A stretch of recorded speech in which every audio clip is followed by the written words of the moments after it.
Welcome, ladies and gentlemen, boys and girls, here we're fit to play Pokemon Gaia. We're gonna play Pokemon Gaia, man.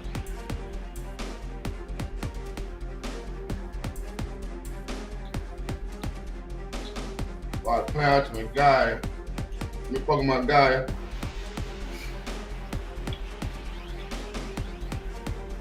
Try to watch my old wrestling shows. From the massively successful Attitude Era and with some of the biggest stars.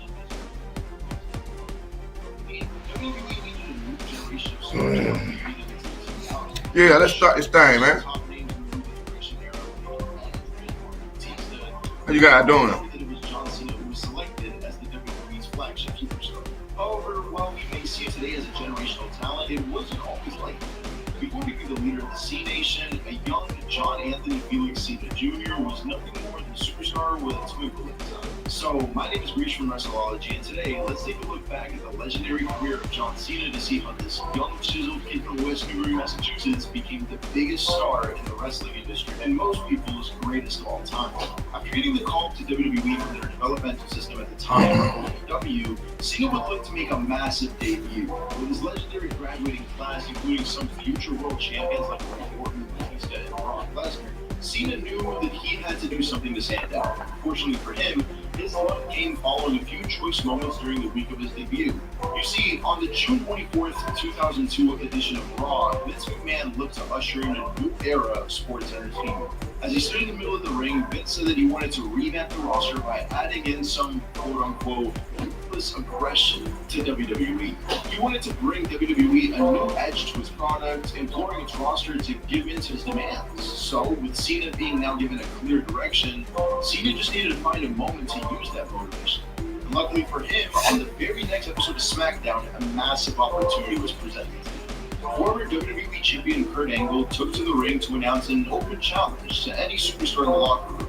And while the crowd sat in anticipation, Amanda ran to stand nose to nose with the Olympic hero. Of course, this was a young John Cena, who immediately turned heads upon arrival.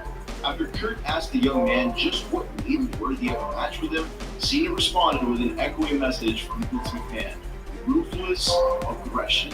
He said with intensity before smacking Angle and taking him to the mat. And following a competitive bout with Angle, Cena would get caught in a roll-up pinfall to suffer a loss in his debut. But despite this, Cena was very impressive in his debut. So impressive, in fact, that stars like The Undertaker would approach him backstage in order to congratulate him on his performance. However, over the next few months, Cena would fail in gaining any more traction for the WWE Universe. Yes, despite his iconic debut, the character of John Cena would fail to capture any attention, but the lack of growth leaving him stagnant. He even tried to win the tag team titles around this time alongside Billy Kidman in a losing effort. However, after turning heel on Kidman, a unique opportunity was presented to him on the Halloween-themed episode of SmackDown.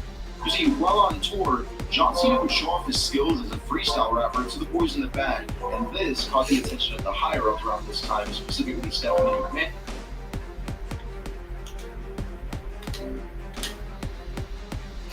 Man. I joined the Old Spice Hair Rescue crew really to make a difference. I look around and see guys like this with flat, dry, dull-looking hair. It breaks my heart. Sometimes guys are going years using shampoos that were never designed for men.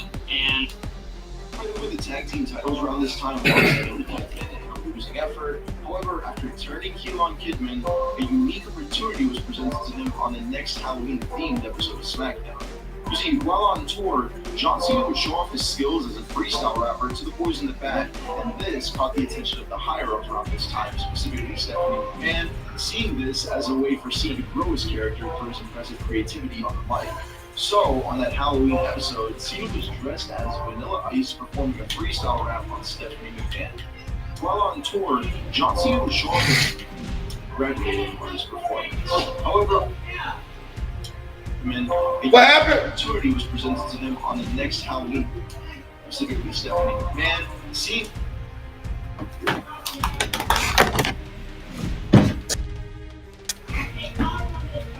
what happened, Mom? I'm going all the way down there and I'm going to the money, bro. You better not get your ass gonna be hurt. You find out she come to kiss on somebody else and you getting your money away, nigga. And then when you keep going to $10 to school shit, that you find some motherfucking goddamn lunch. No. Open that way tomorrow.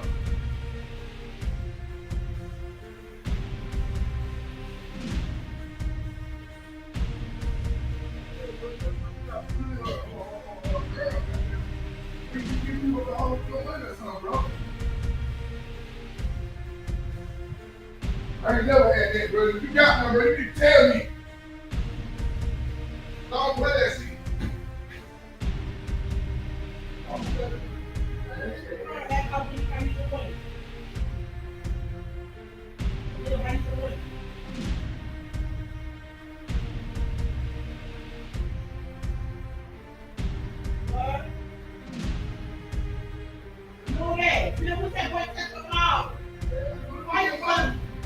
Wait till tomorrow. What's the dinner tonight? What happened? You need to take one with the dinner put on. We ain't gonna make good shit tonight, nigga. What did you show me in the rest to get $10 for today? And everything closed, bro. You still can't get it till tomorrow? Until tomorrow you get out of school. So what the hell you talking about? What is you talking about, bro? Cause you're not going to school in the winter, bro. I'm not letting you do that no more. You acting too motherfucking anxious. For some big ass money, bro. I could see you said $2, $3, nigga. You talking about $10 damn, nigga. You ain't got somebody bullying you, or you got that girl please with the motherfucking money. You need to stop that.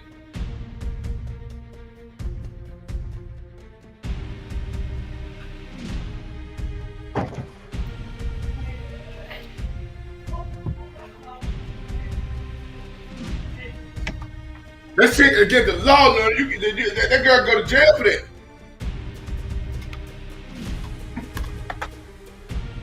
Let me find out.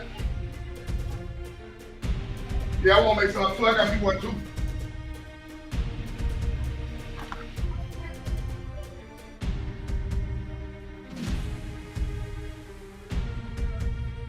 It's over there here. It's Noonan. It's Scooter House, Noonan.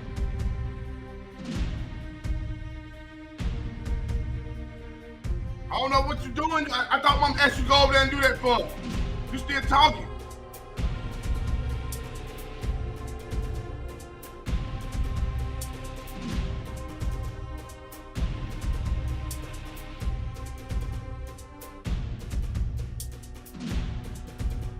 I hear her say that shit again, bro. I'm gonna turn up on your ass.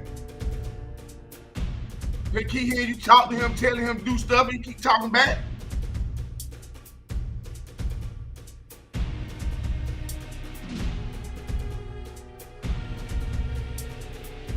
Don't get Jackson trouble. Jackson trouble, brother.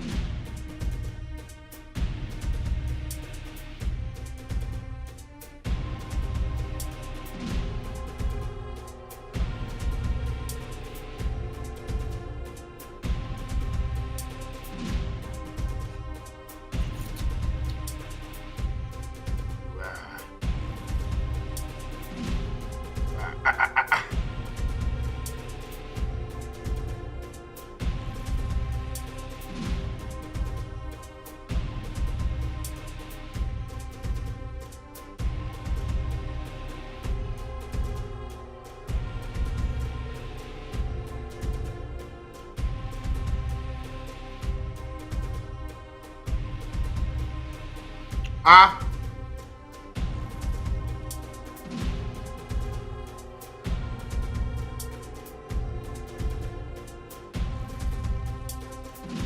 don't want to be all that fuck around people.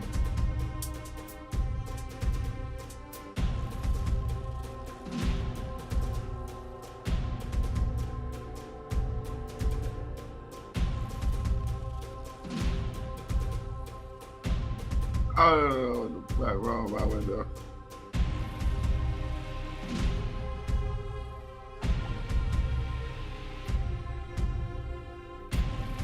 Sheesh.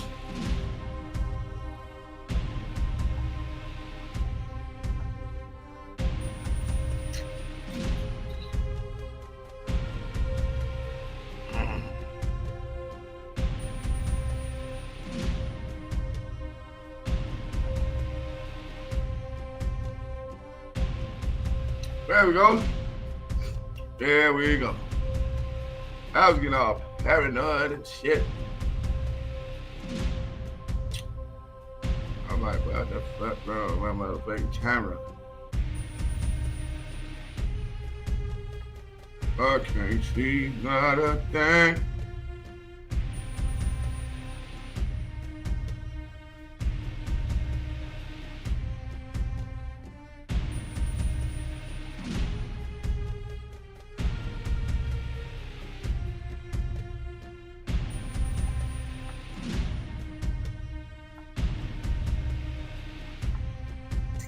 Yeah. Here we are.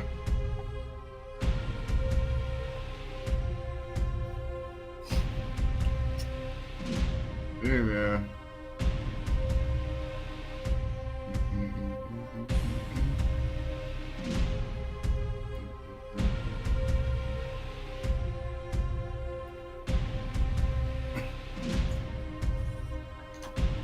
This as a way for Cena to grow his character through his impressive creativity on the mic.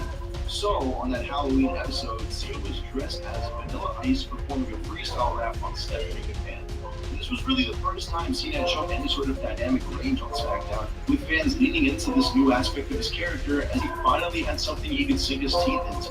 From there, he became the Doctor of Thugonomics, as he verbally attacked his opponents while rapping during his promos. Cena's white rapper character bred new life for the young star as he grew throughout the weeks. He even briefly had an enforcer in B Squared, but this alliance would quickly dissipate as Cena's growing charisma allowed him to stand out even without the intimidating figure behind him. In fact, when WrestleMania 19 came around next year, Cena was scheduled for a high-profile tournament with Fabulous and Jay-Z. But even though this ended fell through, this was still a big sign for Cena's future, considering he was already being trusted for such a major spot on the show by the company. And his stock would only continue to rise following months of backlash, where he was set to face What'd you say, baby? in a match for the WWE Championship. However, despite Cena's attempts to cheat in order to beat him, Lesnar would in fact catch Cena with the F5 to retain the title. Yes, despite the rapid climb of the main event scene, Cena still had a lot of growing to do before becoming the world champion. With Cena now getting a taste of being in the main event, he would look to remain a key figure on SmackDown over the next few months. And in order to do this, Cena would begin a feud with The Undertaker. Yes, in a match that would have felt a lot bigger just a few years later, the young Cena challenged Big Evil to a match at Vengeance, following several back-and-forth attacks. Cena would also go Taker into a match in a very unique way during the go-home episode of SmackDown, as he rapped about him while standing in a cemetery taunting the dead. However, in the end, those words would not save him from a loss, as Taker secured a victory over the Doctor of Economics at the event. But despite his loss at Vengeance, Cena was still positioned among the main event scene of SmackDown as he headed towards a feud with Kurt Angle. After debuting on SmackDown against the Olympic Hero, Cena would look to avenge his loss to Angle now that he had grown as a performer. And in hindsight, Angle was actually a perfect opponent for Cena around this time. Sure, his Dr. Thugonomics character was treated somewhat seriously, but Cena's gimmick always lent him the freedom to be more entertaining and comedic given the right situation. Angle, of course, is no stranger to being funny yet capable of the ring, so the build was pretty entertaining heading into their match at No Mercy. The two even held a rap battle on SmackDown, which ended in a brawl between both men, but like with his match against Taker, Cena would once again lose to Angle, putting on another fun bout that saw Cena tap out to the Angle Rock. From there, though, Angle would reignite his legendary feud with Brock Lesnar beginning the Survivor Series, and at the event, a massive 5-on-5 elimination tag match was set to take place between Team Angle and Team Lesnar. And throughout the build, Brock Lesnar would create a massive, and I do mean massive, team involving the likes of Big Show and A-Train. Cena also looked as though he was going to join Lesnar's team, but in an interesting twist, Cena would actually turn face in order to join Angle at Survivor Series. And this would prove to be a smart choice for the young competitor, as he last eliminated the Big Show in order to win the match on his team's behalf, with fans cheering Cena for the first real time since his debut. Through this victory, John would start slowly building a new rivalry with the Big Show over the next couple of months. During the Royal Rumble match, Cena was eliminated by Big Show before facing both Show and Angle in the number one contenders match at No Way Out, with Angle earning the win in order to transition to a match with Eddie Guerrero over the WWE title at WrestleMania 20. However, while Angle had his eyes set on the WWE Championship, John would also look to capture some gold at the showcase of the Immortals. Looking to finally put this rivalry with Big Show to an end, Cena would challenge him to a match for his U.S. Championship, and after eliminating the 500-pound opponent for not one but two FUs, the move that would eventually be renamed to the Attitude Adjustment, Cena would pin the Giant to win his first taste of gold in the WWE. With that victory, Cena's race to WWE's next top star had officially begun. From there, Cena would begin defending his title against some of the other mid-card talent residing in SmackDown like Renee Dupree, Rob Van Dam, and Booker T.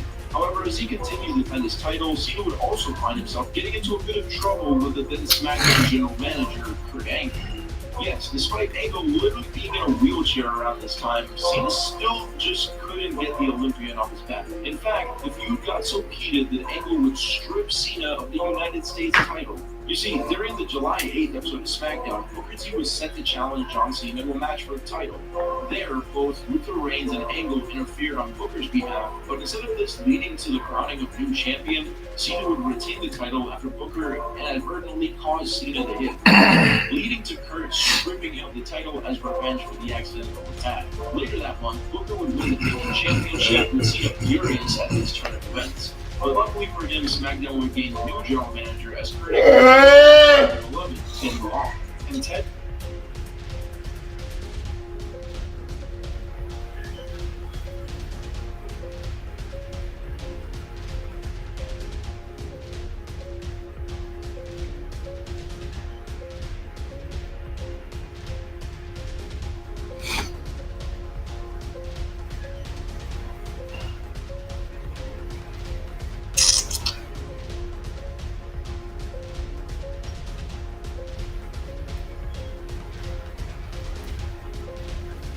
All right, bitch, let me open the package.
Now I don't want all these damn raccoons.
Oh.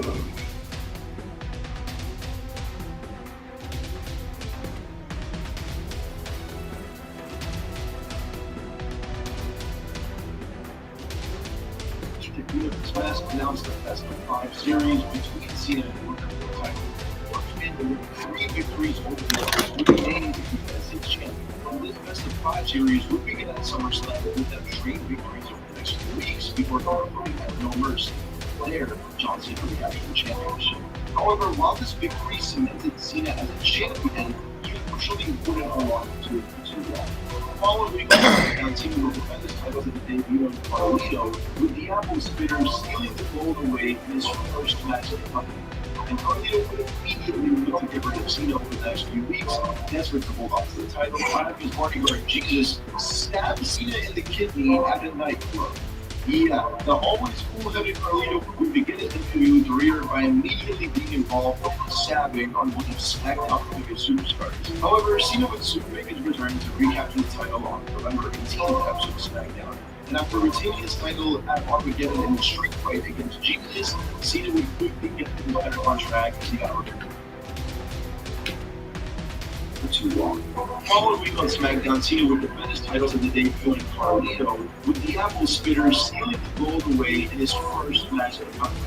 And Carlito would immediately look to get rid of Cena over the next few weeks, desperate to hold on to the title. While his bodyguard, Jesus, stabbed Cena in the kidney at a nightclub.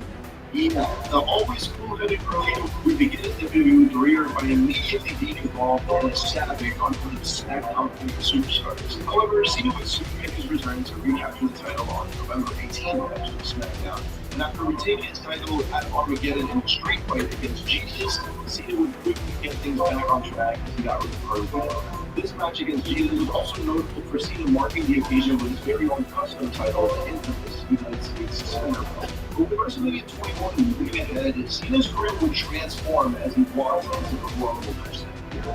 Looking at much of one-way tickets to the showcase of victories. While Cena was on SmackDown over the prior year, he was pushing towards the main event picture. On Raw, another man had picked up the ranks, albeit by very different means. That man was Batista. And as the two final participants in the Royal Rumble match, both men on the verge of superstardom went to war for a shot at this. However, in the now infamous moment in their careers, as Cena countered a Batista bomb, both upcoming stars went flying over the top rope, with them hitting the floor at the exact same time. And this double elimination wasn't the planned finish, as we saw a furious Vince McMahon come down to the ring, but to add even more confusion and hilarity to the whole situation, upon entering the ring, Vince actually tore both of his quads as he screamed at Batista from the crowd. And eventually, due to this major botch in one of the biggest matches of the year, the match was ordered to restart over the final two restarting the fight, though one could the other.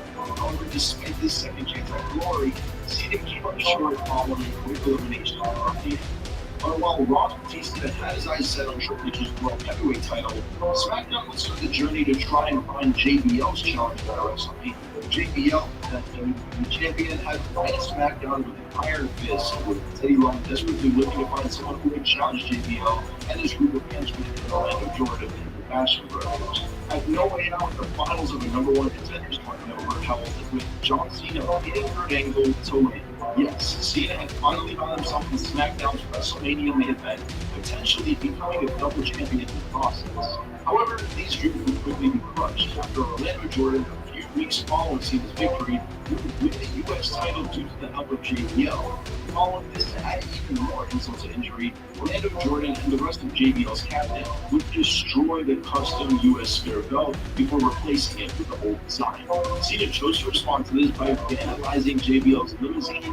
Yes, the build to WrestleMania 21 was intense between these two, but fans expected to see who would lead with the belt, the rich and arrogant JBL or the constantly disrespected, beats to his own drum John Cena. And that night, a new chapter in WWE history began as both Batista and John Cena won their respective matches, with Cena now christened as the WWE Champion. Following this victory, Cena would do what he did with the United States title, create a new design for the WWE Championship. The infamous spinner belt would debut all as JBL watching the top of the stage. And yes, while Cena was looking to reinvigorate the WWE title, JBL desperately looked to reclaim his spot on top of SmackDown. So a rematch was made to the main event of Judgment Day. Cena defended his title in an I Quit match, successfully dispatching of JBL. A few weeks later, Cena's story would once again change in a major way as he was drafted over to Raw.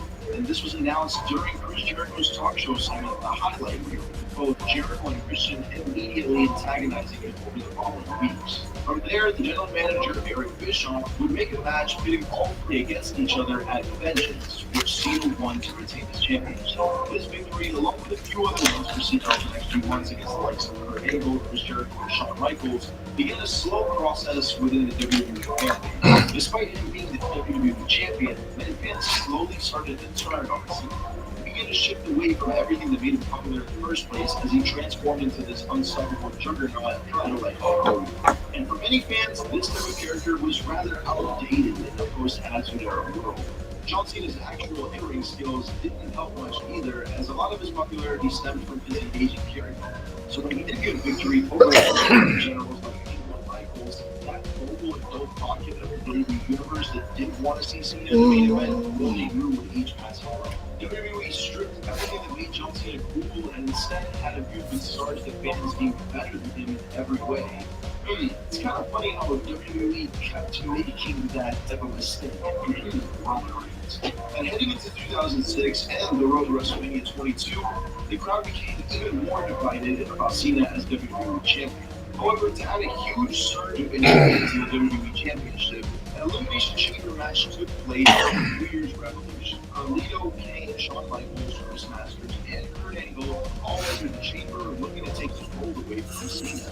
But after a bloody war that saw Cena come out on top, it would be none of those men that would leave that night as WWE champion.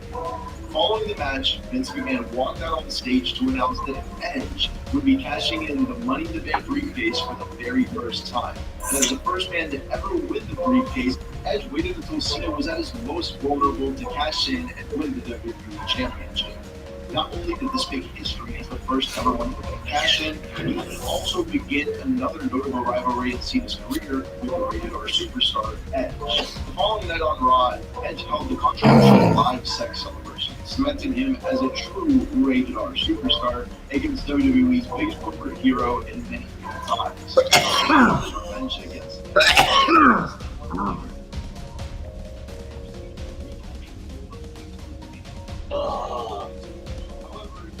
he was scheduled to take on Triple H after the game won a number one contenders. However, WrestleMania 22 also peculiar here is a barrage of the crowd. Cena was once again improved. Despite Triple H firmly establishing himself as WWE's most detestable villain over the prior decade, with Triple H and his own amount of hatred amongst the hardcore fan base, that crowd still decided they hated Cena and they hated the game.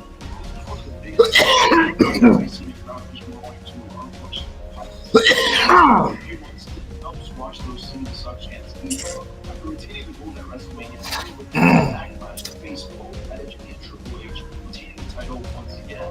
Triple H tells Cena as a top heel in WWE by the way, received a standing ovation after attacking both Cena and Edge to close up the show. And we get to the more anti-Cena segment would completely take over WWE. Sure, he was born at WrestleMania. Sure, fans were still routinely chanted their victory for the WWE champion, but this is the match where John Cena, for the first time, walked into a sold-out venue with fans fueled with hatred and anger towards him. Of course, I'm talking about his match with Rob Van Dam at ECW nights. After winning the Money in the Bank briefcase at WrestleMania 22, RVD announced that he would be cashing in a shot at the WWE Championship at one night stand. There he would look to bring the WWE title to his home in ECW, while also knowing that the hardcore New York crowd in the Hammerstein Ballroom would be completely behind the whole ever show. And with the support of the fans, as well as an interference from Edge near the end of the bout, the championship of the show. It was a cathartic moment for many of our pro wrestling fans, as the crowd, according to the now infamous sign, probably would have rioted if Cena had retained the belt. But despite this honorable victory for Van Dam, he would quickly lose the WWE title to Edge on Raw after being arrested for drug possession. And Cena's biggest rival on Raw winning the title, their heated feud would only grow with the all-important WWE Championship once again becoming a key factor to their story. But they are going to war over the next few months. Edge would make things even more personal heading into their WWE title match at SummerSlam by slapping Cena's father at his family home. Cena, enraged at this, brought all the anger to their match. However, despite him looking to avenge his father, Edge still retained the title after Cena's distance. Wow, I was a millionaire. We're gonna make sure he get there. Oh yeah, he can't do nothing else with the money.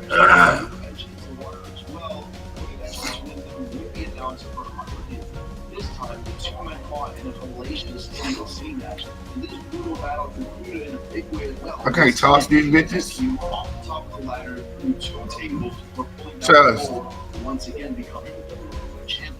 Cena would continue to hold the title throughout the rest of the year, losing a triple threat match between himself. Yes, you don't want to cheat. We don't want to cheat. We don't think we'll cheat on is the money. It's the money. At Survivor Series, Team Cena In the Pokemon. Tag team match, and from there, Cena would also earn a victory at the SmackDown exclusive show Armageddon as he defeated King Booker in Finland alongside Batista. Yes, the Super Cena push was in full swing around this time, with the fans growing their fight over the WWE champion as he appeared all over WWE program. Around this time, Cena would begin butting heads with Umaga. One of his biggest feuds around this time, the Samoan bulldozer had routinely entered the ring and destroyed anyone who stood in his way.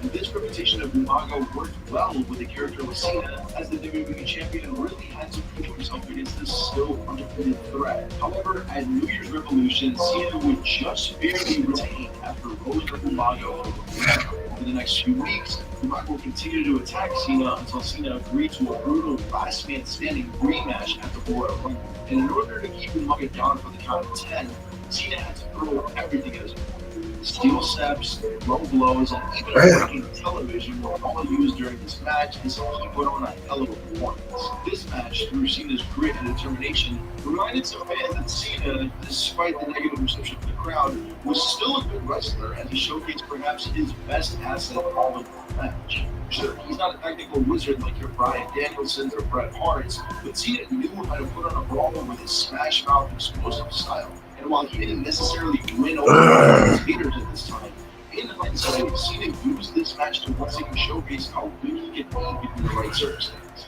However, with Umaga now behind him, Cena would once again look ahead towards WrestleMania. He knew he was walking in with the title, but he just needed to find an opponent for the event. And while Cena was originally scheduled for a rematch against Triple H, the game was forced to sit on the shelf due to injuries. Instead, he was looking towards another member of the team, Shawn Michaels. After both men joined forces to win the World Tag Team titles against Gaia, Shawn won the contenders match to earn a shot at the WWE Championship. Look at that fool sitting there waiting on me. Come you waiting? Following an exciting entrance from the champion, Tom entered the arena in Ford Mustang. Cena would end the night by making Shawn tap out to the STF. Following WrestleMania, Cena and Michaels would continue the rivalry. After losing the tag team titles in a battle royal, Cena was forced to defend his WWE Championship in a fatal four-way match at Backlash. There, he would take on Michaels, Edge, and Randy Orton, but not before having one of, if not the best match on Raw that year, which saw them compete in an hour-long fight that blew the roof off the entire building. And while Michaels may have won that hour-long match, Cena would keep a hold of the title after successful defense at Backlash. After this rivalry with one of the best wrestlers along with Shawn Michaels, Cena would begin to feud with someone even better in the ring. Sure, the Heartbreak Kid may have been a great challenge for Cena, but he couldn't possibly compare against the one, the only, the great Khali of the Joker. Anyway, at Judgment Day, Cena's successfully defended his title against Khali by forcing him to submit to the STF. However, while Khali did in fact tap out, the massive height of the big man actually allowed him to have his foot under the bottom rope, with the referee not catching this detail at the finish. So, a rematch took place between them at One Night Stand and a Falls Count Anywhere match. And all joking aside, this match was actually better than it had any right in being. Sure, it was a little short, clocking in at around 10 minutes, but that probably helped in this match's favor given the two men in the ring. And to elevate the bout, a huge finishing sequence would take place as Cena hit the FU on Khali off a crane and onto the floor. This huge spot led Cena to retaining as he finally got rid of Khali once and for all. A few weeks later, following the 2007 draft, a lot of fresh faces went over to the Red Ring as new challengers emerged for Cena's title. So, at Vengeance Night of Champions, Cena would successfully defend his title against new names like Mick Foley, Bobby Lashley, King Booker, and an original rival, Randy Orton. Yes, Randy Orton, a man who, like Edge, will forever be linked to Cena's career. Those two, after crossing paths earlier in the year, would slowly start their feud around this time on Raw. Following a successful defense against Bobby Lashley at the Great American Bash, Cena would come to learn that his opponent for SummerSlam would be the Viper. When Orton was unsuccessful in his match against Cena, he would desperately demand for a rematch to be made. And after being refused this opportunity by both William Regal and Mr. McMahon, Randy would take matters into his own hands by punt-kicking Cena's dad at ringside. This enraged the champion to a boiling point, with the rematch now set for Unforgiven. However, Orton's plan would backfire on him as the match was thrown out by the referee after Cena's anger pushed him into furiously hitting his rival over and over again, leading to a disqualification. However, before a rematch could be held, Cena would unfortunately suffer an injury. After tearing his right pectoral muscle, Cena was forced to vacate the title in order to have surgery. This was devastating to Cena, who, due to his injury, was set to be out of action from anywhere between 6 months to a year. Even more devastating, since WrestleMania wasn't too far off and it looked like he would miss the show. However, Cena would shock the world by returning a little bit earlier than expected, because Cena took that 6 month to a year window and lowered it to 4 months in order to make a shocking return during the 2008 Royal Rumble and win the whole thing. Nobody could have even expected him to return, but he did, as fans in a moment of sheer shock cheered the previously booed John Cena. From there, he won the Rumble and punched a ticket to WrestleMania 24. However, at this time, Randy Orton held the title, and that fact just fueled Cena with anger. This guy, the guy that kicked his father in the skull, now stood as WWE champion. Cena couldn't wait to get his hands on Orton. Choosing to instead fight and exchange his WrestleMania shot for this bout, Orton agreed only to purposefully get disqualified by slapping the referee. Because of this, Cena felt like a rematch was owed to him for WrestleMania. But the problem is that at No Way Out, Triple H actually won a #1 contenders match to earn his own shot at the title. Stuck between a rock and a hard place, Randy Orton was forced to defend his title against both men. Despite the best efforts of both challengers, Orton retained the gold by pinning Cena after Triple H took out the pedigree. Yes, like the Viper that he is, Orton slithered out of the ring as he once again stole the WWE title. Following a few pay-per-view victories over Jake on Judgment Day and Cena would parlay these 2 victories into another match for the WWE Championship, currently held by Triple H. However, despite winning a #1 contenders match against Jeff Hardy, Cena would lose to Triple H at Night of Champions. Heading into the event, Triple H was drafted over to SmackDown, but was still forced to defend the championship against Raw's John Cena. However, with this yes, I knew I was gonna find my buddy. Hey, my buddy. My buddy. My buddy.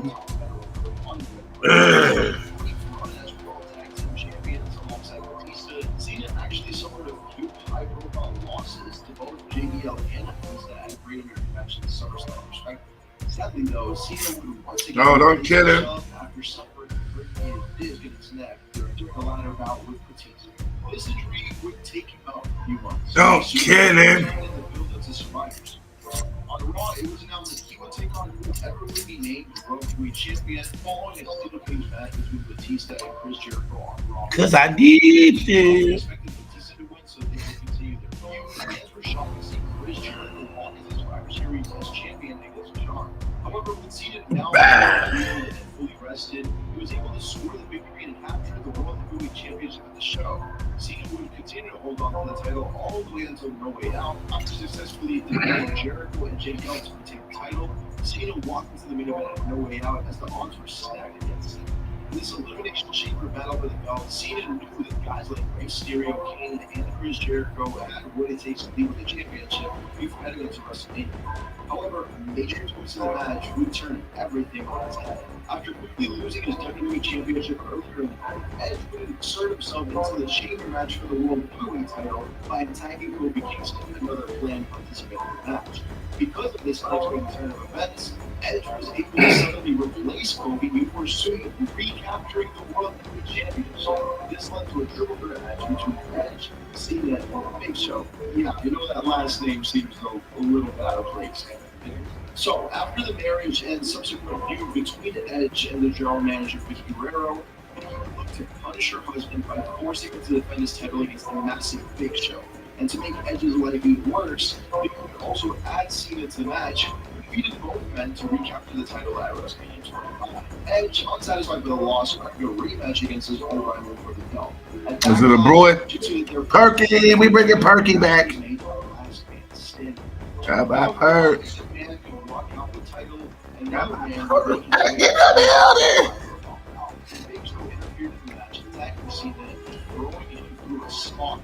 This explosive ending to the match left Cena unable to get up for the count of 10 as Edge recaptured the belt. From there, Cena would get his revenge over the next few months, starting with back-to-back pay-per-view victories over the world's largest athlete. Cena would re-enter the WWE Championship picture following these wins for Big Man Sean.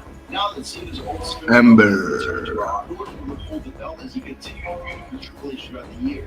And that Night of Champions, Orton would deal with his two biggest enemies on Raw in a rematch. However, unlike the prior triple threat, Orton had backup in the form of Cody Rhodes and Ted DiBiase Jr., who helped Orton retain the title. This assistance by Legacy, which by the way I recently dropped a video on, while beneficial for Randy, only pissed off Cena. Now even more determined than before, Cena would win a beat the clock challenge in order to become the number one contender. However, despite Cena's determination to become champion, Orton still retained the title at SummerSlam after yet another distraction by Legacy.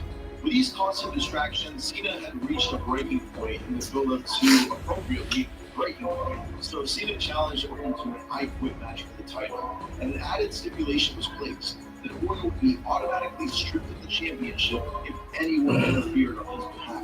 In the end, both men brawled throughout the ringside area until Cena finally forced Orton to give up, while Cena had him in a devastating STF that featured the assistance of handcuffs around Randy's wrist. The rivalry only continued to grow more intense heading into the next month, while the rest of Legacy was stuck into a BX. Orton would fight to be back the WWE Championship at Hell in a Cell, and with the match taking place inside the structure, Orton used any weaponry he could to take down the unstoppable Cena. Following an RKO and a pump kick, Orton would finally keep Cena down for the three to walk out the cell as WWE Champion. After the constant back and forth fights, with Orton and Cena gaining multiple victories over each other, a match to finally put an end to this feud was made for the upcoming Bragging Rights event. While the rest of the card was themed around the war between Raw and SmackDown, the main event saw Orton and Cena destroy each other over the WWE Championship in a 60-man Anything Goes Iron Man match. And this bout was absolutely insane. Like the feud itself, this match just kept escalating in intensity throughout the hour. Interference from Legacy, DDT on the concrete, and the Attitude Adjustment through the announce table, and more all took place in this match. Honestly, while a lot of their matches can be quite boring, this Iron Man match was actually an exciting conclusion to their feud, as Cena recaptured the WWE Championship as the Tyrant countered him in zero. And with Cena now back on top, he would be immediately placed in a high-profile match against both Triple H and Shawn Michaels at Survivor Series. Yes, with his feud with Randy now over, Cena looked to establish himself as the top guy on Raw before defeating both members of DX, which he did, with all three guys putting on an exciting match for the WWE Championship. However, now that he had beaten the established stars in Shawn and Michaels, Cena would soon begin a feud with a young upstart in Sheamus. And to everyone's surprise, Sheamus actually won the WWE title, as TLC Sheamus beat Cena in a tables match to win his first world title in the company, to the shock of the WWE universe. They could not believe that Sheamus, after being on Raw for only 2 months, was standing there as WWE Champion after just barely tossing Cena through the table. As for Cena, well, he knew just what he needed to get back in the title. The Royal Rumble was right around the corner, and he needed a victory in the Rumble match would lead him to the main event of WrestleMania 26. However, like a certain Superman did a few years prior, another star made a shocking return from injury at the end of the Rumble. And despite Cena being in the final 2 of the match, he would ultimately come up short to the returning winner, Edge. Despite this loss, Cena would soon recapture the WWE title heading into WrestleMania. After the championship was stolen from him by Sheamus at Elimination Chamber, Cena regained it after outlasting 5 other men in the Chamber structure. However, over the weeks leading up to Elimination Chamber, Cena would unknowingly make a mistake that would cost him the title. After being gone for over a decade, Bret Hart made his return to WWE to start feuding with Mr. McMahon heading into WrestleMania. With this personal animosity between them after the Montreal Screw, Mr. McMahon typically requested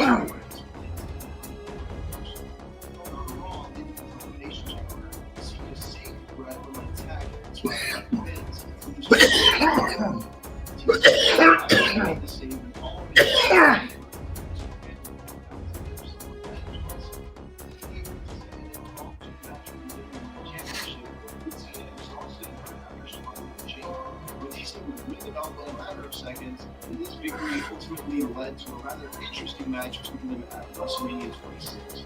Batista, the man who was always looked at as a guy just underneath John Cena, grew jealous of this fact. After all, their careers practically mirrored each other, with both men coming with OVW at the same time and winning their first world titles on the same night. Yet it was always Cena chosen as the top star over Batista. And this jealousy was brought to their match at WrestleMania as Batista looked to prove why he should be the top guy. However, despite Batista's best efforts, Cena would once again prove just why he was WWE's top star, and forcing the animal to tap out to the STF. This rivalry between them continued on though through the next few months. At Extreme Rules, they would battle in a last man standing match, with Cena once again picking up the victory after keeping his opponent to the ring post. The following month at Overloaded, Cena would once again defeat Batista to retain the belt in high quick. In a standing match, with Cena once again picking up the victory after duct taping his opponent to the ring post. The following month at Overloaded, Cena would once again defeat Batista to retain the belt in high quick match. At the end of the match, after Batista had already quit and lost the match, Cena would look to put a permanent end to Batista's time as challenger by hitting an attitude adjustment on the animal through the stage off the top of a car. And while this finish left Batista completely broken, Sheamus would look to raise his stock the following match by attacking Cena to close the show. But this wouldn't be the only attack on Cena for the next few weeks. Following this feud with Batista, concluding with Batista's departure from the company due to his anger at losing to Cena, Cena would see the odds start to stack against him. As his feud with the Celtic Warrior bubbled in the background, forcing WWE with their debut. The 8 former contestants of the first season of NXT, now named The Nexus, made their impactful debut on the June 7th episode of Raw. And this I know what the fuck that rabbit got. Cena, ringside officials, and even the ring itself, as they look to reshape WWE with their own image during the most exciting debuts in WWE history. Cena, however, remained the champion as the Nexus continued to run rampant over on Raw. And despite seemingly this bitch can't get paralyzed. Cena would have to contend with even more threats to his title. But she got a beard. Where he defended the gold against Sheamus, Edge, and Randy Orton. There, the Nexus would interfere again, assaulting both Cena and Edge as Sheamus used his attack to pick up a quick pinfall victory and steal the WWE Championship. He literally ran into the crowd holding the gold that he just stole from Cena as Nexus continued tearing apart the board. The following month's Money in the Bank event, Cena would get his rematch for the title within the confines of a steel cage, hoping to stop any more interference from the Nexus. However, this didn't stop the group from once again getting involved as they infiltrated the cage, allowing Sheamus to quickly escape the cage, barely holding onto the gold.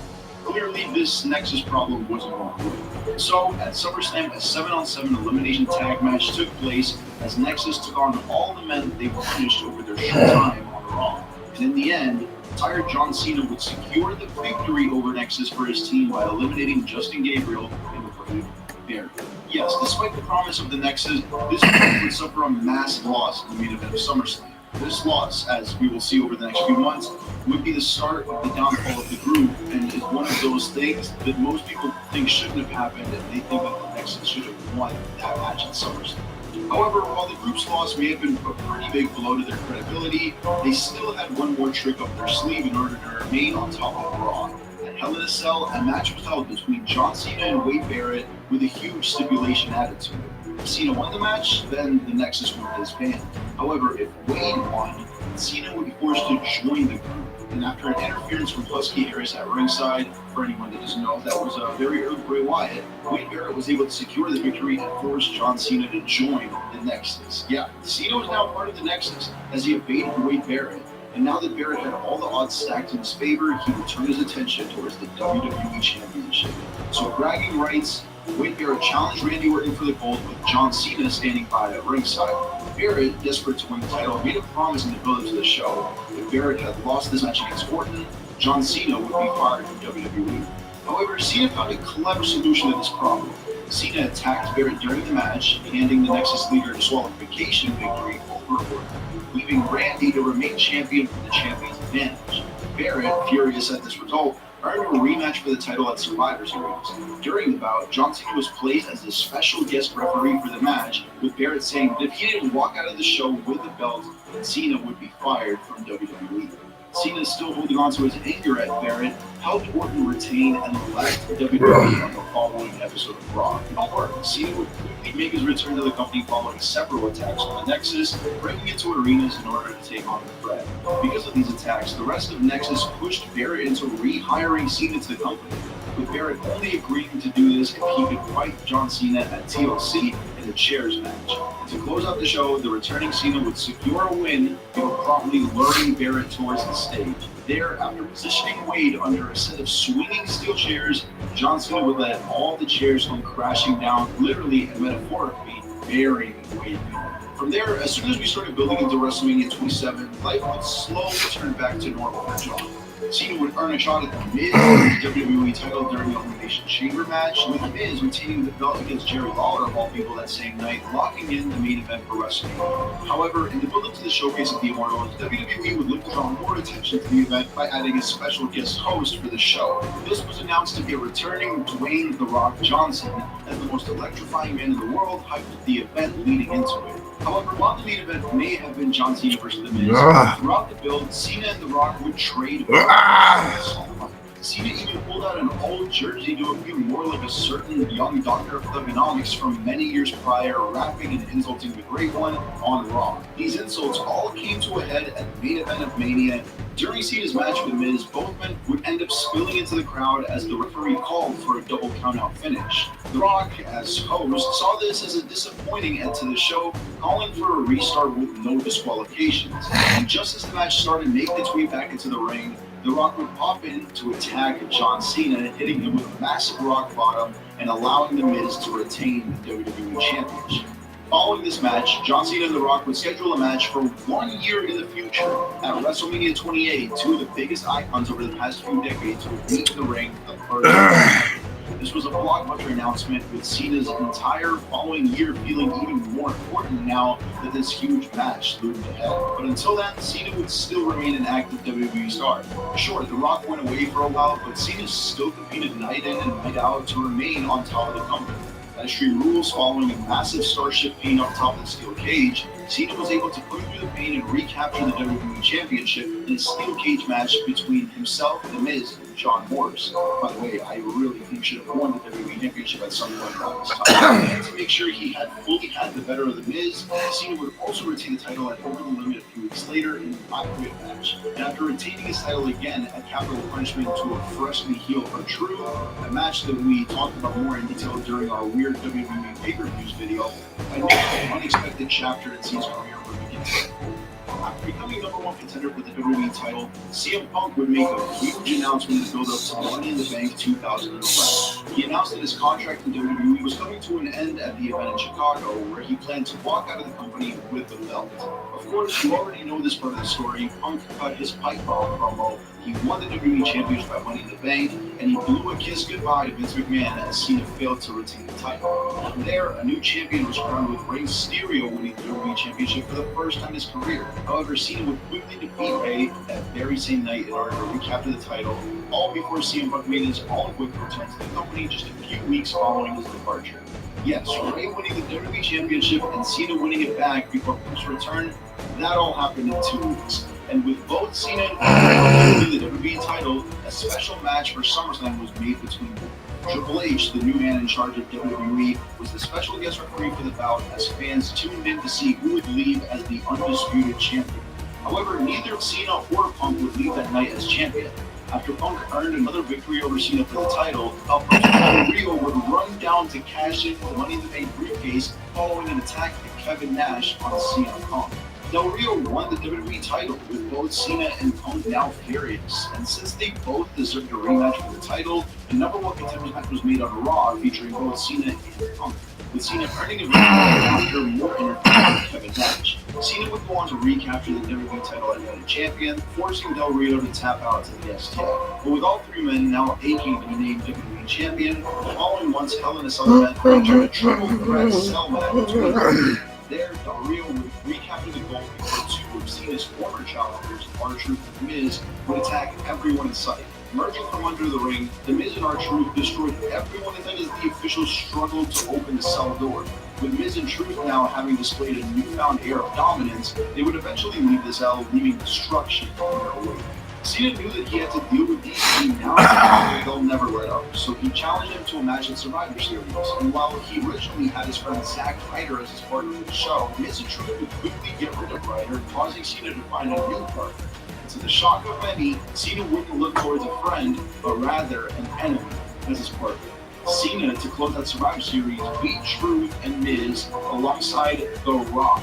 Sure, neither man could really trust each other given their history, but they were still able to get the job done before The Rock, looking to send a message to his WrestleMania opponent, nailed Cena for The Rock on it. Also, speaking of Zack Ryder, Cena would also slowly begin a feud with Kane around this time. Kane would push Cena towards the darkness for the first real time in his career, continuously attacked Ryder as Cena watched his friend get hurt with the Big Red Machine.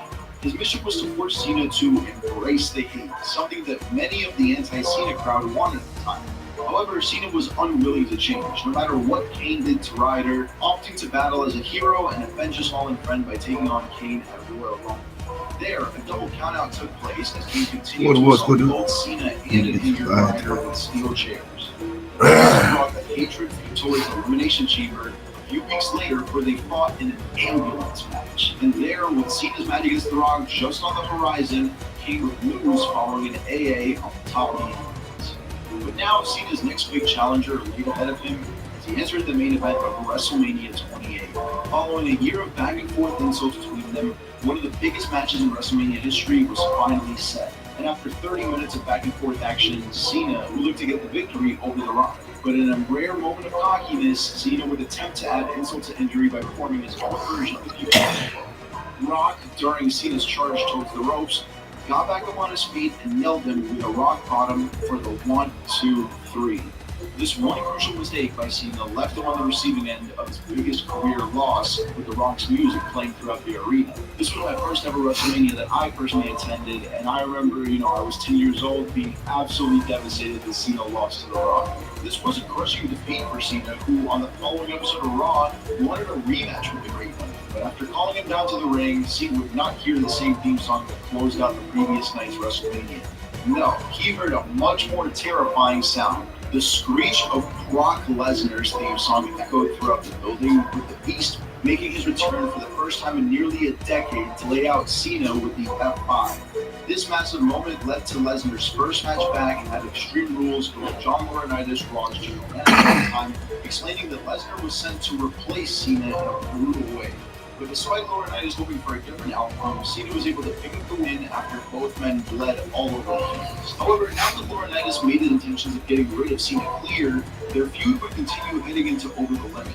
There, Cena would end up actually facing the Raw general manager with an added stipulation from the board of directors to boot. If anyone interfered on Laurinaitis' behalf, they would be immediately fired. And to make things more complicated for him, if Laurinaitis lost the match, he would also be fired.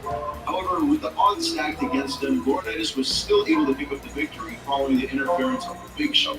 Big Show had already been previously fired by Laurinaitis, so this twist worked in Laurinaitis' favor, with Big Show already not being employed by the company.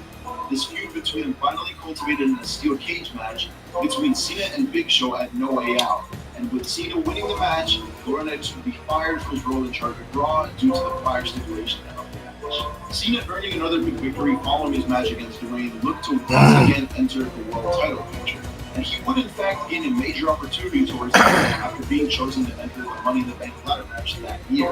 And to close out the show, Cena climbed the ladder in order to win the Money in the Bank briefcase for the only time in his career. Yes, the guy who could essentially get a WWE Championship match at any time he wanted still had to win the Money in the Bank briefcase in order to earn a shot at the title.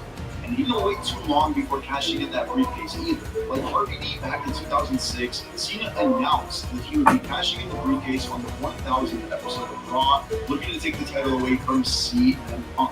However, Cena would lose his shot at the gold following more interference from the Big Show. And with all these players now involved in the WWE title scene, a triple threat match was made for SummerSlam that saw Punk retain against both John Cena and the Big Show. Following that on Raw, Punk was granted the right to choose his next challenger at Night of Champions, choosing to take on Cena in another singles match for the title. But while this may have left Cena excited in the moment, the match would ultimately end in a draw, with Cena pinning Punk off the top rope German suplex. However, due to Cena's shoulders also being on the mat during the pin, Punk would remain champion before attacking Cena after the bell. This match left Cena with an arm injury, not being able to hold on to the title until Survivor Series, where he once again failed to recapture the gold.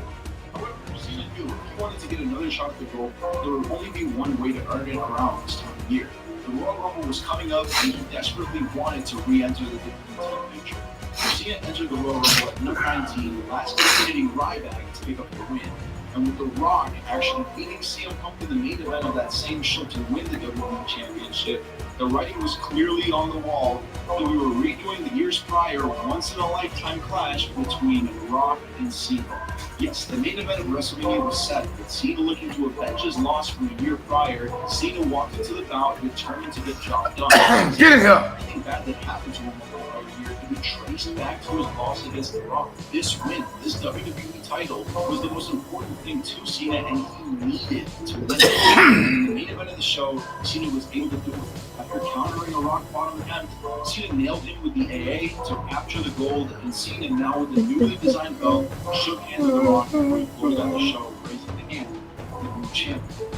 This was also an angle that we talked about in my Rock career documentary video, you should definitely go check it out. And John winning with the title would see him take on opponents of all shapes and sizes. The night after WrestleMania, John Cena would defend his title against Mark Henry before Ryback came down to turn heel on the champion. This dangerous young star saw the title as his next prize to win, with him challenging Cena to a last man standing match on Extreme Rules. No! Neither man would secure a victory over the other following a massive spear through an electrical wall by Ryback to Cena. Neither man could get up for the count of 10, following his explosive finish, leaving Cena retaining the title. At the following month's Payback event, a rematch was held between them after I'm moving too fast. Rules, and there, 3 stages of a match took place between them for the WWE title, with Cena able to just barely survive with his reign intact. Yeah, Cena was on top of the world around this time, but Cena saw a fresh opportunity as WWE champion. He wanted to use his status as champion to help the next top star of the company. And if you're asking the fans on Raw just who they wanted to see challenge next for the title, an overwhelming answer came in the form of Daniel Bryan. So due to fan demand, Bryan was inserted into the main event of SummerSlam as the champion Cena for the belt. To make sure everything would go smoothly, Triple H served as the special guest referee, and after back and forth fight between them, Bryan was able to hit a running knee on Cena to win the WWE title. And following this match, Cena respectfully shook both Bryan and Triple H's hand, leaving them to celebrate. Yeah, it was a happy ending indeed. Absolutely nothing else happened after Cena left the ring. Bryan celebrated with the WWE Championship, and absolutely nothing took place after. Okay, but for real, after Randy cashed in his money with the briefcase on Bryan to win the title, Cena would be taken out of action due to injury. But he did return soon enough, defeating Alberto Del Rio to recapture the World Heavyweight Championship at Hell in a Cell. Cena would then retain the title at Survivor Series before turning his attention not towards another challenger, but rather towards another champion. You see, despite being World Heavyweight Champion, Cena knew that he wanted to be the undisputed top guy in the company. So at TLC, a unification match was held with both Orton and Cena putting their respective titles on the line. There, both men's deep hatred for one another boiled over in the ring, with the fight raging off throughout their main event TLC match. However, in the end, Orton would retrieve both belts and end the match as both WWE and World Heavyweight Champion. They would then have a rematch at the following month's Royal Rumble event on the titles. However, just as Cena looked to have the match won, the lights in the arena would suddenly go out before turning back on to see the Wyatt family's Rumble.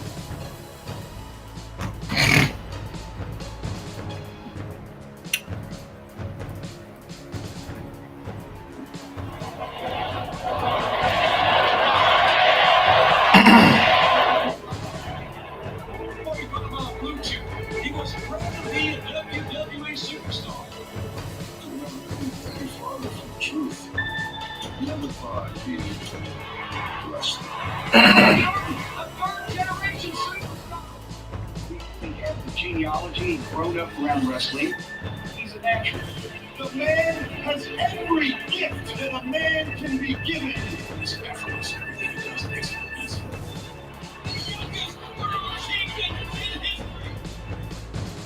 You're not officially something. You know, go out there and represent us. Randy wasn't ready for that. You get all that fame and fortune when you're that young, you're gonna make some mistakes, and he did. Oh, no, Pop! There's a lot that can blow your head up if you're not careful. Alright, yeah, that's all your friends. Seriously, no. You've been right. Seriously, no. Randy has a short fuse. He went on the low on people.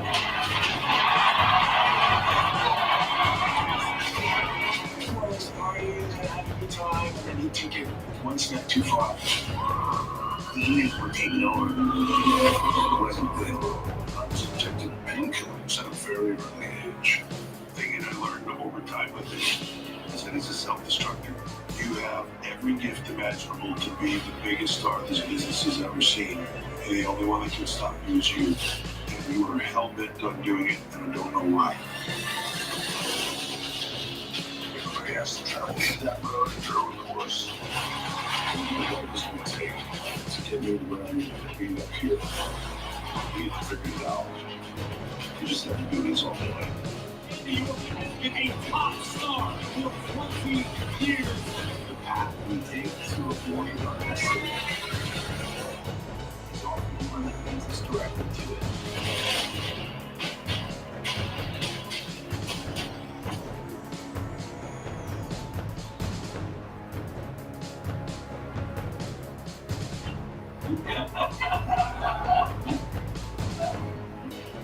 Alright, what's this? What's this?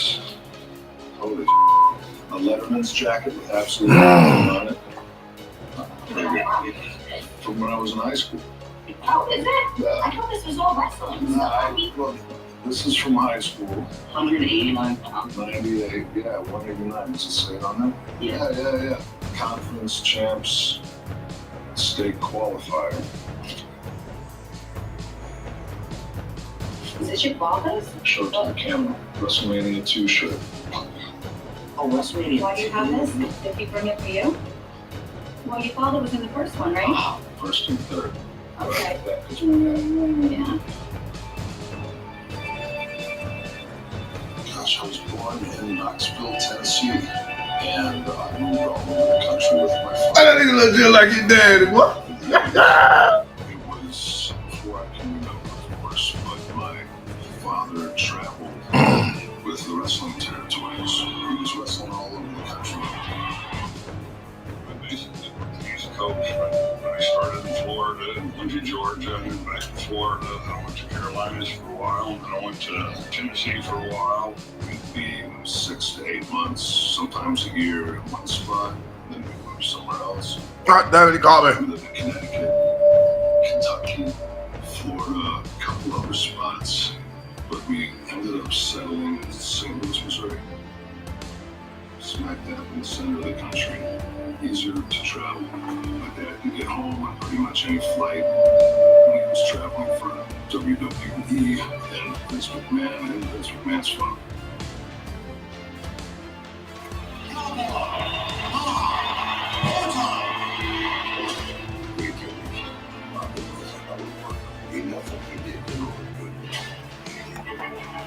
Most people would remember him from back there.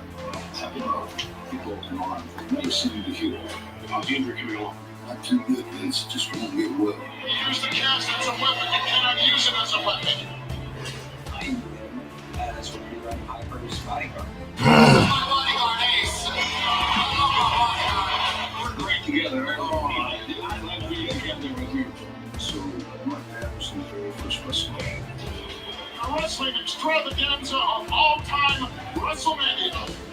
WrestleMania 1 was a big deal. Otherwise, I would have been left forever come around and doing that. I wrestled his father, Gene, several times. And I grew up watching his grandfather, the Big O. My grandfather, Robert Sr., Take over what's been called the bad life. He wrestled in the 50s and 60s. Just having the legacy in the business and having a father, a grandfather in the business. I think the first step was the legacy that it was a family, whole family. But business back then was pretty hectic. When I was quite young, my father was on the road nonstop. He was gone. He was gone for months at a time. The family didn't travel with me. They just stayed home. They didn't travel, of course, back then. Flew in and flew out all the time. So, Oh, you got me, you son of a bitch. maybe 10, 12 days a year. I think not having my dad around those early years definitely was something that kind of sucked as a kid. All my friends, you know, they'd have a ball and love. They'd be having a catch of baseball or the backyard with their fathers. And my dad, he'd be off in Japan for a month or two, you know, something one thing that I'm sure he regrets is not being able to be the father that he wanted to be. This business takes them away from day-to-day life, so you miss out on the mind. When he was home, he was there and he played the role of dad quite well. Get a nice big Christmas smile from Randy. All right. I remember him coming home and I give him a big hug. Dad, I miss you. You know, I can't wait to go with you one day. I was a little too young at that point. But eventually, I was fortunate enough to travel with my pop now and again. I didn't take him very often unless we were pretty close to home. You see, Watching when I was in the ring, so you got to know everybody when he was pretty young. The few times that I did get to go with my oh, yeah, this father, easy. you know, I'll never forget being in the locker room, seeing the bigger than life guys walking Oh, my bad. These were like my uncle's dad's close friends. I was in awe as a child when I did get to go with my dad. I had no problem, you know, with them watching the ring. I knew I wouldn't have been gone too long. It didn't take me long to win or lose. They treated me just wonderfully. I was their little buddy. Early on, people would always ask me, kids at school, teachers would ask me, are you going to be a wrestler like your dad? But never was it something that, you know, I contemplated because I just didn't see it in myself to be able to do something like that. I looked at what my father did as something I could never do. I just didn't have the confidence. I was such an insecure kid. I was a skinny little beanball. Got picked on, bullies. People might think I was like popular in high school, but not at all. Socially, I didn't have a lot of friends. I didn't go to the dances. I didn't go hang out with the friends on parties on the weekends. I played sports. Didn't excel in particular sport. I really enjoyed amateur wrestling. I ended up doing okay there. He wrestled through school. In his last year, I think he just lost 1 or 2 matches the whole year. The GPA was like 3.1 something or whatever. But I wasn't sure what I was going to do with this. I was going to get a scholarship to wrestle. I was going to get an academic scholarship. Didn't really even want to go to college. And it was my junior year that I made the decision to sign up for the delayed entry program to the United States Marine Corps. The Marine Corps recruiting officer, his recruitment office was right next to a grocery store called Shopping City. And he'd give 17, 18-year-olds an intern who pretty much signed our lives away. Sign this paper, you go to the Marine Corps, you're gonna get paid, man, you'll be able to buy that fancy car you always wanted. Drug, sex, rock, and roll, we were selling us. You join the Marine Corps and have girls throwing themselves at you. uniform. Girls love a guy in uniform. He did his best to be my best friend. And that was part of the reason why I signed up. I thought, hey, maybe the military is the place for me. And I was not correct in that assessment. When I graduated high school, I think it was 2 weeks to the day that I got on a plane and I flew to San Diego, California to the Marine Corps Recruit Depot, MCRD, California. Marine Corps boot camps, like one of the hardest boot camps, and I ate it up. I loved it out there. I loved it. I was excited to go out there and be a part of something bigger than myself. Part of the team, so to speak, now, being in the Marine Corps, which was hard, it was grueling, mentally and physically, but I excelled. And I graduated boot camp with meritorious promotion and went from private to first class. Boot camp turned me into a man. When I went to the fleet, that's where, you find these relationships with these men who have your back. This is what this fun stuff. Boot camp part 2. Or worse, I witnessed a couple other guys get hazed. Guys being stripped down to their underwear, holding a push-up position, and being cattle prodded with a lamp that had a light bulb that was plugged in and hot, which couldn't break the push-up position, and like that. The kind of thing where if it had happened to me, like I'd have PTSD from it. They had this one kid, they tied him up in telephone cord, wrapped him up in a sleeping bag, and he had a panic attack. What they didn't know was he had just called his mother or something, and when they came into his room and did this to him, and she was still on the phone was off the hook. So she heard all this. Guys were sitting on him, and he's screaming, and I quickly realized, like, oh man, I don't want to be a part of this. I've had to deal with bullies my whole life. Why did I sign up to deal with it? This is stupid. I even tried going to the chaplain and telling him about what I'd seen and how I wanted to go home. But that wasn't happening. All I kept hearing was you signed a contract with the United States government. You're here to stay. You got you for 4 years. You're ours. Your best is ours. And so I was like, okay, what are my options? I got a Greyhound bus and I took a 2-day trip from Oceanside, California to San Francisco. My mom picked me up, brought me home, and I stayed home for like 2.5 months. So I went AWOL. Check this out. It's not all wrestling. I was. Aww. Yeah. That's from 98, 99. Look, I'm a soldier. Yeah. That's cool. Actually, I can't claim that shit. I went AWOL, essentially. And it wasn't what you think. I wasn't on the run. There wasn't people after me. They didn't send the cops banging on my door. They knew where I was. And I just kind of waited it out. Nothing ever happened. So I went back to California. Turned myself in and said, all right, I want out. And now I've shown you that I'm serious.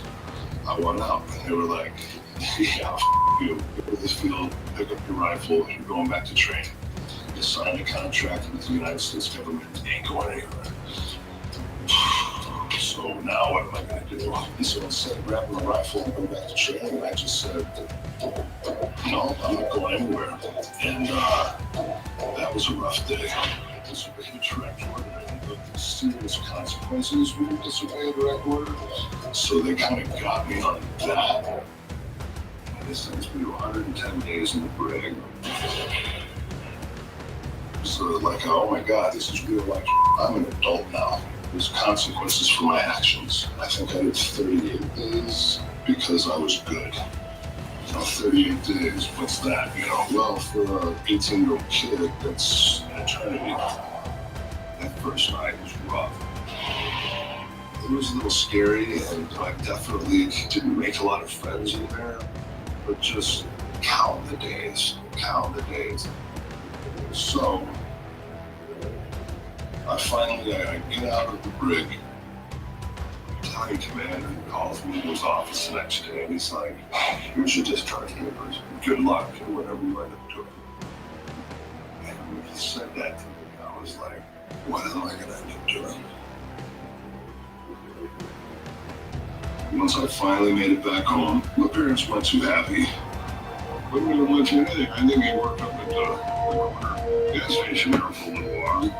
I'm paid under the table $5 an hour. Now here I am, like, working at a gas station midnights, so I'm a vampire up all night, sleeping like pretty much all day. I remember going to sleep and just looking at the ceiling of the basement, just wondering, like, what am I going to do with my life? What am I going to become? I didn't know what I was going to do. I knew I didn't want to work in a gas station. You know, I was meant for something more. I started watching wrestling. I thought, because my father was a professional wrestler, maybe there's this chance that he could get my foot in the door.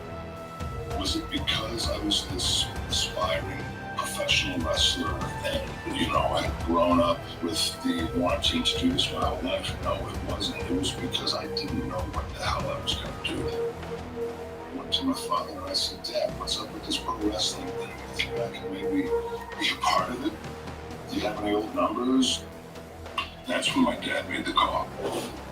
So I got a phone call from Randy's dad, Bob, and Bob is like, "Oh, my kid, you know, he's a pain in the ass, but he really wants to be in the business."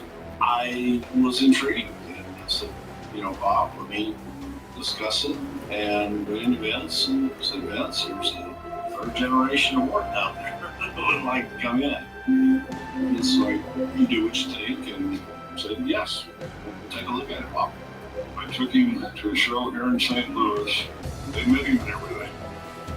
It was October of 1999. I remember walking backstage for the first time since I was a little kid.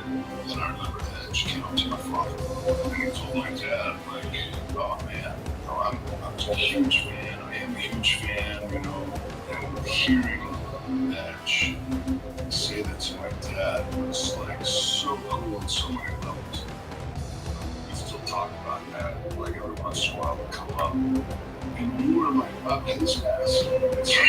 I was like, "Oh my God, my dad, this guy loves me."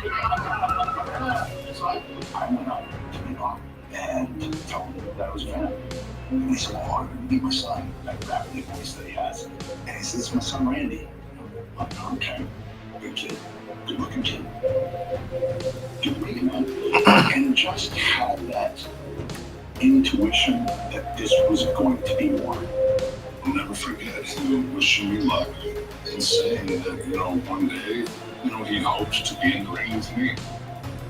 And I said, "Good luck, I think," you know, and I have a feeling we'll be seeing you soon. I called from Bruce Pritchard himself and he said, "Okay, we're going to start paying you $250 a week." That $250 a week was so that I could demonstrate the capacity to save some money and then move down to Louisville, Kentucky with the money I had saved, get an apartment, and begin training with OVW. I think it was May or June of 2000. I finally drive down there with everything I own in the back trunk. I show up at this big warehouse. I don't know if I've got the right place. It's this like old, like World War II ammunitions factory, and it's just broken down, just one huge grizzled, falling apart building.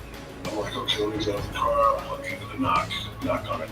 The one door I see that's on hinges, and who opens the door but 335-pound Dave Batista. Randy shows up all confused, not knowing where to go. I think he might have been like 20 years old. He was a little chubby. I didn't know what to make of him. Dave was obviously a larger-than-life guy, and me at 19, compared with 30-year-old Dave Batista, you know, not much of a comparison. And I immediately knew I was in the right spot. And I also immediately was wondering, what the f*** am I doing here? When I first got down to Louisville to report to OVW, I realized I was down there with some really crazy athletes. Of course, John Cena, Dave Bautista, Shelton Benjamin, Brock Lesnar. We were around a bunch of great talent and didn't really know what I was doing. I was 19, a little soft and doughy. I thought I got it over my head. We knew he had the genealogy and grown up around wrestling, but he was 19 years old. He didn't look that great physically. So Randy had to get with the program a while. I didn't really feel like I had much to offer other than the fact that my dad, grandfather, and uncle wrestled. You know, the name recognition is huge, but then you got to be able to back that up. Randy Orton, a third-generation superstar. His father was Cowboy Bob Orton Jr., his grandfather, the legendary Bob Orton Sr. My first recollection of meeting Randy was as a person at practice or another wrestling. I thought he didn't enjoy or like the dedication to the business of sports entertainment. Really just wanted to collect his pay and get out the door. He didn't have the best attitude. We caught him one time on tape in OVW. He got overheard by the announcer's microphones. I hate wrestling. I'm just here to get my $750 a week. Needless to say, I was not liked very much at first. But I knew I had to earn that respect. All the drills, I made sure I was there for them. I went from not being able to throw a drop kick to throwing the best drop kick down there. Randy Orton, man, come on! Over the last few weeks, even quicker than we ever thought they might. I was asking the WWE headquarters to send me tapes of Ricky Steamboat, Arn Anderson, Pat Patterson. We would go watch these greats of their era. The room would take you here and would pick up the performance. The next year and a half was a crash course in pro wrestling 101. Randy Orton, barely 20 years old, he will be a force in this industry. Things real quick. He's got the look, he's got the ability. So I wouldn't be worried about him making his way. When I got this point where I had this confidence, with that confidence came this kind of arrogance and some kind of nature. I'm no punk kid. As a matter of fact, I'm the future of OVW. And he was one of those guys. I think he knew he was awesome. He just oozed confidence. And he didn't give a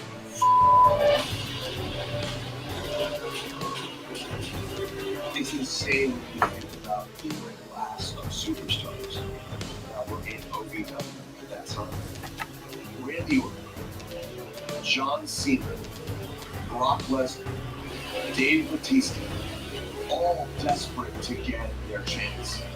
And it really speaks to Randy's natural gifts that he was among the first to get the opportunity. Received a call a couple of days ago from the Vice President of Talent Relations of the World Wrestling Federation, Jim Ross, who informed me that effective immediately, Randy Orton will be starting a full-time schedule on the road with the World Wrestling Federation. Getting called up to the main roster was everything, and I'll never forget that call. So now, I'm on the road full-time with WWE. We're doing these house shows, doing dark matches before Raw and before SmackDown.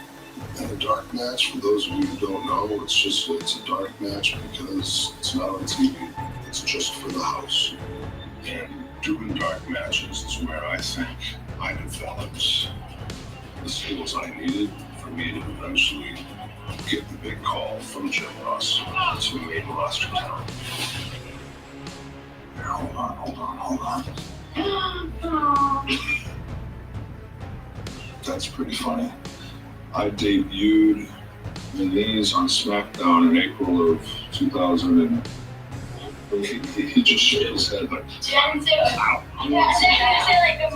You're like a walking encyclopedia up front. Yeah. Oh, you think?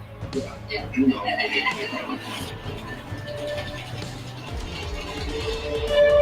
April 2002, I was told that I was going to actually debut fight on SmackDown. You're Randy Orton. Yes, sir. He's going to trial tonight. I was ecstatic. It was also his fight night. I heard about Randy Orton. His father was a great freak wrestling up down his grandfather too. Randy was this green but talented kid coming up. You didn't get that impression just looking at him right away, but then you saw him work and you knew, like, okay, yeah, I understand what everyone's talking about. Oh, there's a drop kick for you, but you're across the line. Hey, have it quick to the right. Riddles. Wow! This is blue chip. This is someone that's going to be a huge star.